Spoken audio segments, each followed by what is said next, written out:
بسم اللہ الرحمن الرحیم۔ السلام علیکم پیارے ناظرین۔ حضرت ادریس علیہ السلام کے زمانے میں ان کی قوم بہت ہی بدعملی کا شکار ہو گئی تھی، تو ایک مرتبہ فرشتوں نے بارگاہ الہی میں عرض کی کہ یا اللہ پاک، انسان تو بہت ہی بدکار ہے اور یہ خلافت کے لائق نہیں ہے، انہیں معزول کر دیا جائے، یا کم از کم خلیفہ یہ رہیں اور وزیر ہم، تاکہ ہم ان کے بگڑے ہوئے کام سنبھال سکیں۔ تو رب تعالیٰ کا ارشاد ہوا کہ میں نے انسان کو غصہ اور شہوت دے کر پیدا کیا ہے، جس سے یہ گناہ زیادہ کرتا ہے۔ اگر یہ چیزیں تم کو بھی ملیں تو تم بھی ایسے ہی گناہ کرنے لگو۔ تو فرشتے بولے کہ مولا کریم، ہم تو گناہ کے پاس بھی نہیں جائیں گے، خواہ کتنا ہی غصہ اور شہوت ہو۔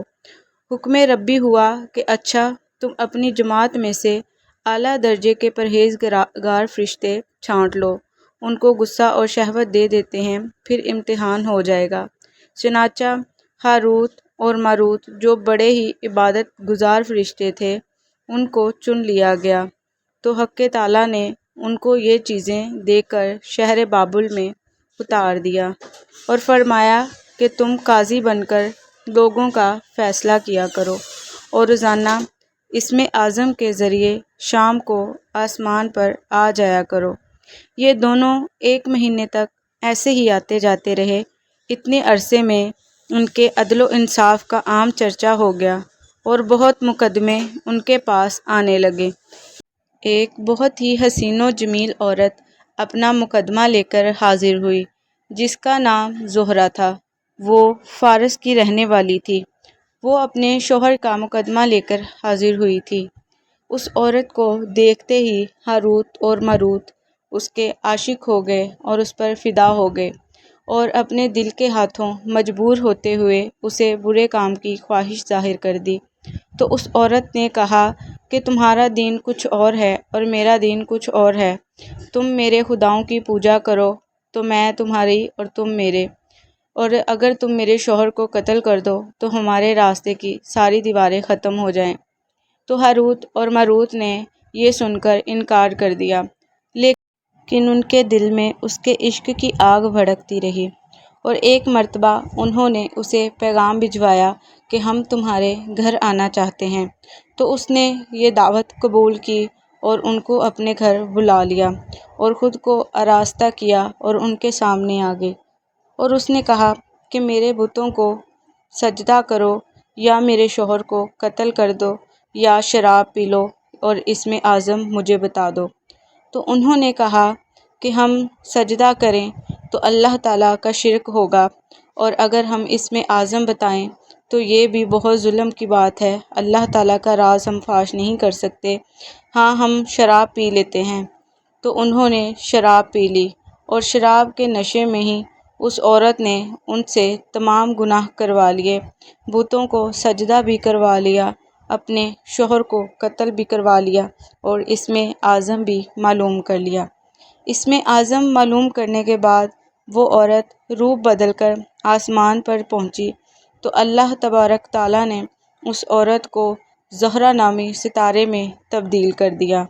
اسی طرح جب دوسری طرف ان کا نشہ اترا اور ان کو ہوش آیا تو وہ بہت شرمندہ ہوئے اور گریہ زاری کرنے لگے۔ تو اللہ تعالیٰ نے فرمایا کہ اے فرشتوں، انسان تو میری تجلی سے دور تھا، اس لیے وہ گناہ کر بیٹھتا ہے، لیکن یہ تو میری بارگاہ میں شام کو روز حاضری دیتے رہے ہیں، اور پھر بھی یہ غصے اور شہوت کے ہاتھوں مجبور ہو کر گناہ کر بیٹھے ہیں۔ یہ دیکھ کر تمام فرشتے جو کہ اپنی خطا کا اقرار کر بیٹھے اور انسانوں کے لیے دعائے مغفرت کرنے لگے۔ قرآن پاک فرماتا ہے کہ پھر یہ دونوں حضرت ادریس علیہ السلام کے پاس شفاعت کے طالب ہوئے۔ آپ نے ان کے حق میں دعائے مغفرت کی۔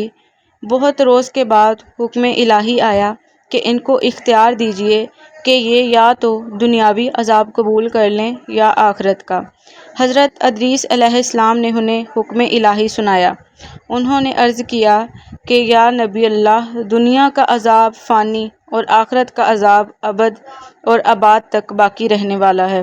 ہم کو دنیاوی عذاب منظور ہے، چنانچہ اللہ تعالیٰ نے فرشتوں کو حکم دیا کہ ان کو بابل کے کنویں میں الٹا زنجیروں کے ساتھ باندھ کر لٹکا دیا جائے، اور وہ آج تک اس کنویں میں الٹے لٹکے ہوئے ہیں اور اس میں آگ بھڑک رہی ہے، اور آج تک فرشتے باری باری سے ان کو کوڑے مار رہے ہیں۔ یہ عذاب قیامت تک ایسا ہی شدید رہنے والا ہے۔ تو دوستو، ہمیں اس واقعے سے عبرت پکڑنی چاہیے اور ہر وقت اللہ تعالیٰ سے اپنے گناہوں کی معافی طلب کرنی چاہیے۔ اللہ تعالیٰ ہم سب پر اپنا رحم و فضل فرمائے۔ اللہ حافظ۔